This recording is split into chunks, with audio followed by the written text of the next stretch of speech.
Vera Baboon contributes a really powerful chapter in the book Holy Week Voices from the Holy Land. She is a Palestinian woman, a politician and an academic, and towards the end of 2012 she was elected to be the mayor of Bethlehem. And in what she writes, she reflects on that experience, being mayor of that city, the city of peace.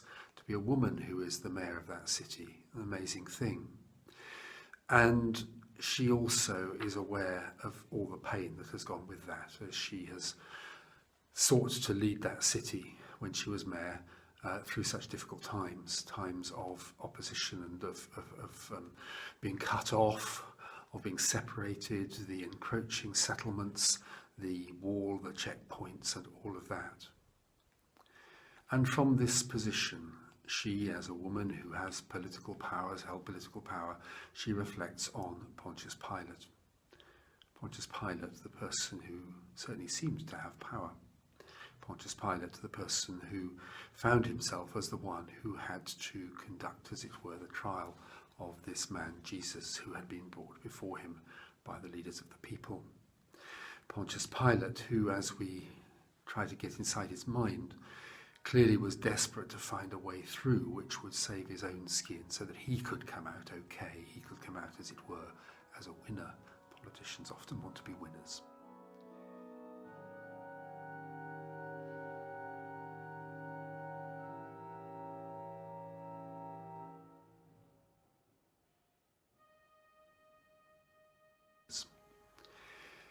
And yet what happens is that this one who appeared to have power actually is in the end shown to have been powerless.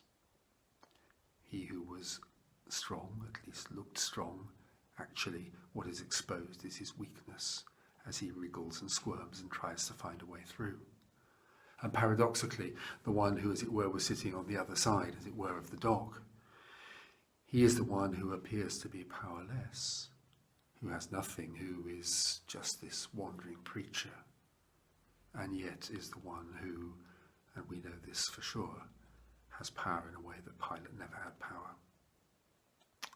And Vera reflects on this story and sees in it some lessons perhaps for those who would seek to be winners, who want to be strong, who want to be powerful.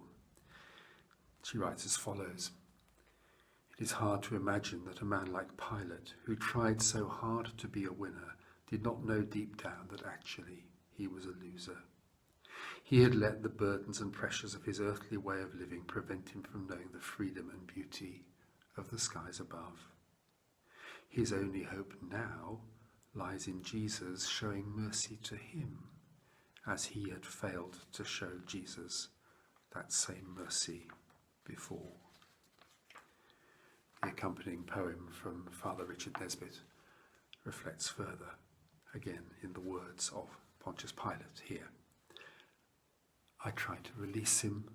The gods know I tried, but the mob had been primed, the noose had been tied. Behind the trappings of empire and might, I felt my fear, my impotence, with no heart for a fight. And despite the pleas of my dream-haunted wife, I washed my hands of my guilt and his life. How will he look at me? What will he say when I stand before him again on his judgment day?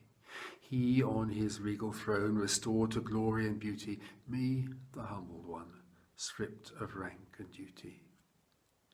I pray that he will speak to me, gaze on me then as before with dignity, respect, even love and something more, a hunger for my soul, for my freedom and peace, and in the fullness of truth I will at last find release."